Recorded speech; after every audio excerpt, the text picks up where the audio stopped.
My dad has a 2005 pickup truck that he's kept for almost 20 years. Great vehicle, still running perfectly, but the paint had faded badly on the hood and roof from 2 decades of sun exposure.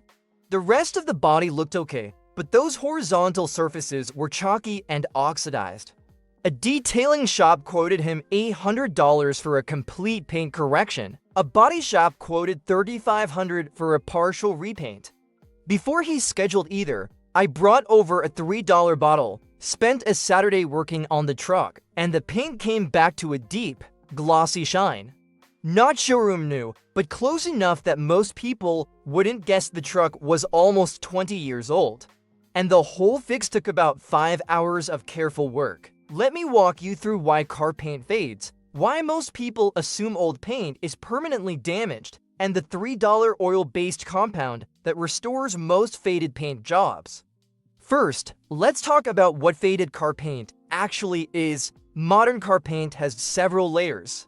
Primer on the metal, color base coat for the pigment, clear coat on top, which is a transparent protective layer. The clear coat is what reflects light and gives the paint its shine. It's also what protects the color from UV damage. What we call fading is actually oxidation of the clear coat. UV radiation from the sun slowly breaks down the chemistry of the clear coat, causing the top surface to become rough, microscopically pitted, and less reflective. Light that would normally reflect smoothly scatters in many directions, making the paint look dull and chalky. The color underneath is often fine. The clear coat above it has just gone dead on the surface. The good news is that you can often remove the top microscopic layer of dead clear coat and restore the smooth surface underneath, which reveals the intact paint and makes it look glossy again. This is the principle behind paint correction, which is what professional detail shops do for $800 or more. The $3 alternative is a good quality rubbing compound or polishing compound. A bottle costs about $8 to $15, and a small amount treats an entire vehicle. Combined with the right tools and technique, it restores most oxidized paint jobs. Here's what you need: a bottle of rubbing compound or paint polishing compound, about $10. Megier's, 3M, and Turtle Wax make good options at various price points. Terry cloth or microfiber cloths, several of them, a foam applicator pad or terry cloth pads. Optional, a dual-action polisher, about $60 to $100 to buy, or sometimes rentable. A bucket of soapy water, a garden hose, car wax or sealant to apply after, about $10 to $20. Masking tape for protecting trim. Step 1. Wash and dry the car thoroughly. Any dirt or contaminants left on the surface will scratch the paint when you apply the compound. Use a quality car wash soap, not dish soap which strips wax, and rinse well. Dry with a clean microfiber towel. Step 2. Inspect the paint. Run your hand over the faded areas after washing. If the paint feels rough or gritty, you have surface contamination that needs to come off before polishing.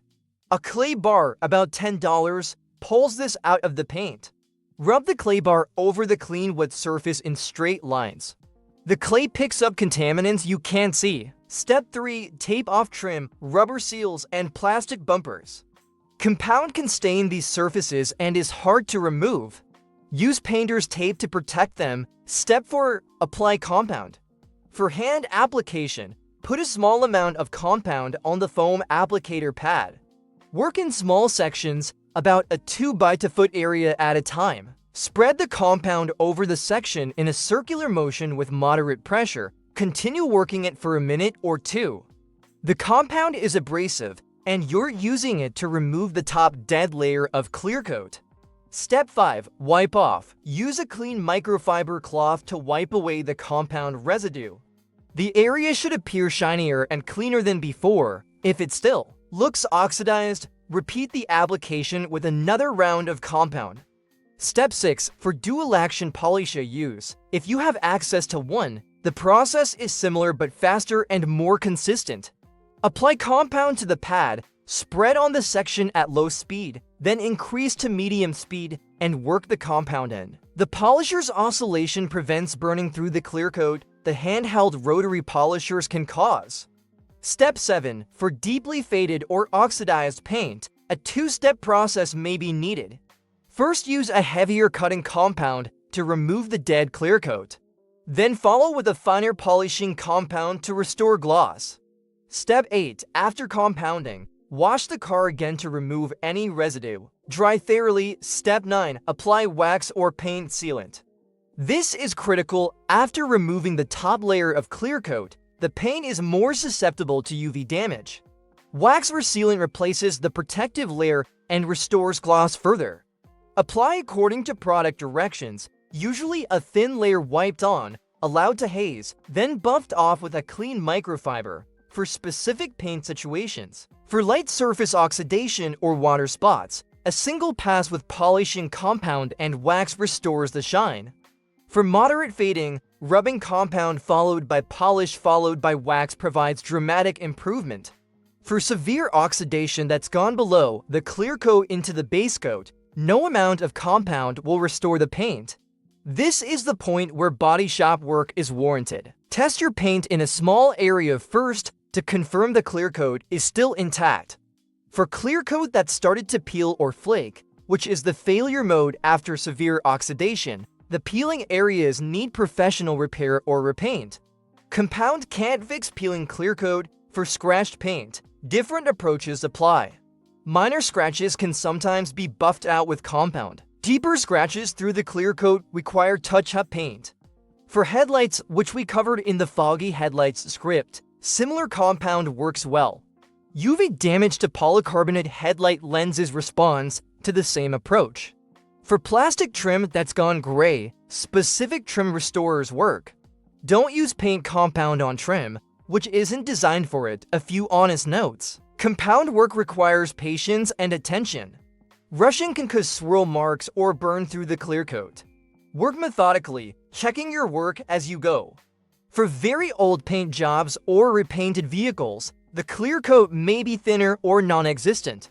Compounding more aggressively can remove paint entirely. Start with gentle approach and escalate only if needed. For color paints like deep blue, red, or black, any imperfections show more than on lighter colors. The polishing results are more dramatic but also more obvious. For white and silver paints, the fading often looks like chalky surface that's easier to restore. For metallic paints, be especially careful not to over-compound. The metallic flakes are part of the base coat and excessive polishing can expose or dull them. For winter use or salt-exposed vehicles, additional corrosion concerns apply. Compound and polish restore the surface, but don't address rust that's developing underneath.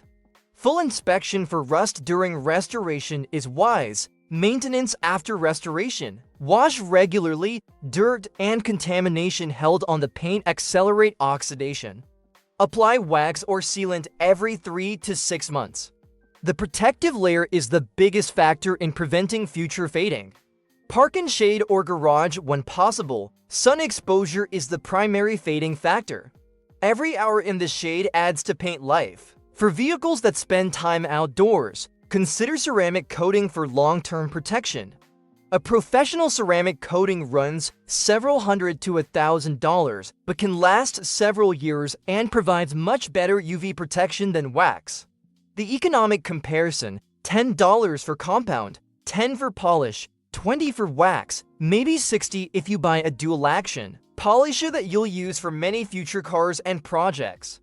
Total under $50 for materials to restore a single vehicle, versus $800 for professional paint correction, versus $3,500 for a partial repaint. The DIY approach saves hundreds to thousands per vehicle. One more tip before committing to a full paint job. On an older car, always try the compound approach first. Many cars that look ready for a repaint are actually fine under the oxidation. A few hours of work tells you whether the paint is recoverable. If it is, you save thousands. If it isn't, you haven't lost much. For classic or collector cars, consult with a detailer before heavy compounding. Some vintage paints respond differently and may benefit from specific products or techniques.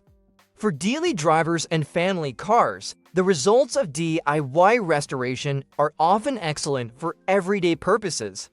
Good enough to make the car look well cared for, and the improvement is often dramatic.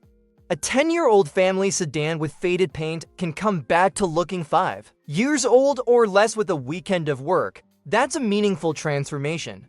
If your vehicle has faded, oxidized paint, try the compound approach this weekend. Start with one panel to test your technique. Work through the rest of the car as you build confidence. By Sunday evening, the vehicle should look noticeably better, and the total investment is a small fraction of professional service cost. Most car paint is more recoverable than it looks. Under the chalky surface is usually intact color and gloss just waiting to be revealed. For $3 of compound and a few hours of work,